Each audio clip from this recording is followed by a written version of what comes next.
राजस्थान में मानसून का दौर अभी भी जारी है। प्रदेश के कई जिलों में बाढ़ जैसे हालातों से लोग जूझते दिख रहे हैं।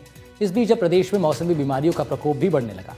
घने पेड़ पौधों और जानवरों के जरिए फैलने वाला स्क्रैब टाइफस एक और मुसीबत खड़ी कर सकता है। ताज़ा आंकड़ों को देखें तो प्रदेश में अब तक स्क्रैब टाइफस के मरीजों की संख्या में तेजी से इजाफा हो रहा है। इस इजाफे के बाद स्वास्थ्य विभाग भी हैरान है। प्रदेश के सबसे बड़े सरकारी अस्पताल सवाई मानसिंह में इन दिनों स्क्रैब टाइफस के मरीजों की संख्या में तेजी से बढ़ोतरी हुई है। प्रतिदिन ओपीडी के साथ इमरजेंसी में इस रोग के 4 से 5 मरीज हर दिन भर्ती हो रहे हैं। धनवंतरी में लंबी लंबी कतारें लगी हुई हैं।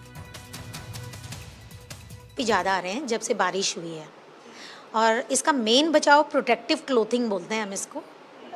फुल बाजू के और पजामा पहनना, जूते मोजे पहनना, यही मेनली प्रोटेक्टिव है। क्योंकि ये वाले जो कीड़े होते हैं स्क्रैब टाइफस के, सुरसुरमुगी, ये जंगलों में और जहाँ खेत खलियान है, जहाँ ज़्यादा फौना है, मतलब ज़्यादा पेड़ पौधे हैं, वहाँ पाए जाते हैं। तो उसके लिए प्रोटेक्टिव क्लोथिंग ही सबसे बड़ा उपाय है इससे बचने का। अगर एसएमएस की बात की जाए तो आप ओपीडी देख रहे हैं, पर डे कितने मरीज आ रहे हैं? अगर बात की जाए तो जैसे स्क्रैब टाइफस के जो सीरियस मरीज होते हैं उनको तो हम भर्ती ही करते हैं।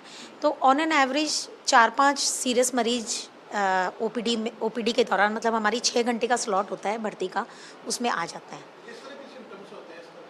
इसमें बुखार होता है, प्लेटलेट भी डाउन हो जाती है। राजस्थान में लगातार मौसमी बीमारियों के केसेस बढ़ रहे हैं, तो वहीं पर हर कोई डेंगू और मलेरिया को लेकर जो कह सकते हैं यहाँ पर पहुँच रहा है। लेकिन सबसे अहम बात यह है कि इस मौसमी बीमारी के बीच में स्क्रैब टाइफस के भी मामले काफ़ी ज़्यादा बढ़ रहे हैं। पिछले अगर कुछ सालों की बात की जाए तो उनके मुकाबले जो है धीरे धीरे इन आंकड़ों के अंदर इजाफा हुआ। इस पूरे मुद्दे को लेकर हम बातचीत करेंगे डॉक्टर सर से। सर, देखा गया है कि स्क्रैब टाइफस है, अमूमन देखा जाता है कि ग्रामीण इलाकों के अंदर इतनी समझ नहीं होती है, जिसकी वजह से वो देरी कर देते हैं और पेशेंट है वो उसकी हालत बिगड़ जाती है। देखो, बात करते हैं तो जब भी मौसम बदलता है तो अपन, भारत एक कृषि प्रधान देश है और यहाँ पे बारिश का मौसम बहुत इंपॉर्टेंट होता है खेतों के लिए। जैसे आपने बताया कि डेंगू और मलेरिया है, तो बहुत ज़्यादा नहीं है इस बार डेंगू और मलेरिया के। हम लोग पूरे स्टेट के डाटा होते हैं हमारे पास, तो डेंगू मलेरिया के केस इतने ज़्यादा नहीं है। हमारे एसएमएस की बात करूं तब भी नहीं है। स्क्रैब टाइफस एक इमर्जिंग डिजीज़ है। पिछले हम लोग इसको ट्रैक कर रहे हैं, 2016 से हमारे पेपर पब्लिश्ड होते हैं, तो हर साल आता है।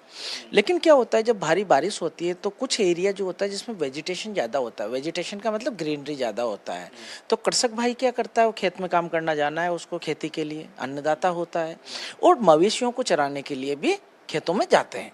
तो जो चींचड़े होते हैं, इनके जो वैक्टर्स होते हैं, वो चींचड़े होते हैं छोटे छोटे, आपने देखे होंगे जो जानवरों के लगे होते हैं, जो वैक्टर्स होते हैं उसको माइट्स बोलते हैं हम लोग। तो माइट्स के काटने की वजह से स्क्रैब टाइफस होता है।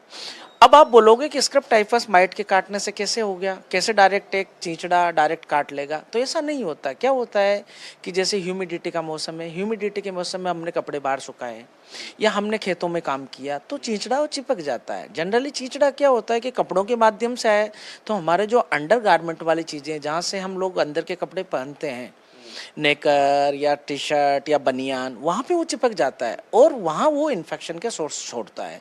जो बैक्टीरिया होते हैं वो रिकेट्स या सुट्सुगामोसी, इसमें एक ऑर्गेनिज्म होता है, उसकी वजह से स्क्रैब टाइफस फैलता है। इसमें लगातार बारिश हो रही है और इस बारिश के अब साइड इफेक्ट है वो देखने को मिल रहे हैं, क्योंकि प्रदेश के कई इलाकों के अंदर जो जंगल इलाके हैं वहाँ पर जो है स्क्रैब टाइफस के जो मरीज हैं वो काफ़ी ज़्यादा तादाद में देखने को मिल रहे हैं। और इसी के साथ जयपुर के एसएमएस अस्पताल के अंदर जो है हर दिन 3 से 4 मरीज जो है स्क्रैब टाइफस के आ रहे हैं, जिन्हें इमरजेंसी के अंदर भर्ती किया जा रहा है। वहीं अगर बात की जाए आंकड़ों की तो इसके अंदर जो कोटा है, कोटा के अंदर लगभग 35 के करीब जो मरीज हैं वो यहाँ पर मिले हैं। वहीं अगर बात की जाए जयपुर की तो जयपुर के अंदर 25 मरीज हैं, और इसके साथ साथ अगर कुल मरीजों की संख्या की बात की जाए तो लगभग 197 के करीब जो मरीज है वो स्क्रैब टाइफस के मिले हैं, जिसके बाद से जो कह सकते हैं कि डॉक्टर्स का साफ तौर पे यही कहना है कि इस बीमारी का इलाज किया जा सकता है, लेकिन जो है अपने नज़दीकी डॉक्टर से इसको लेकर जो है तुरंत प्रभाव से इलाज कराया जाए।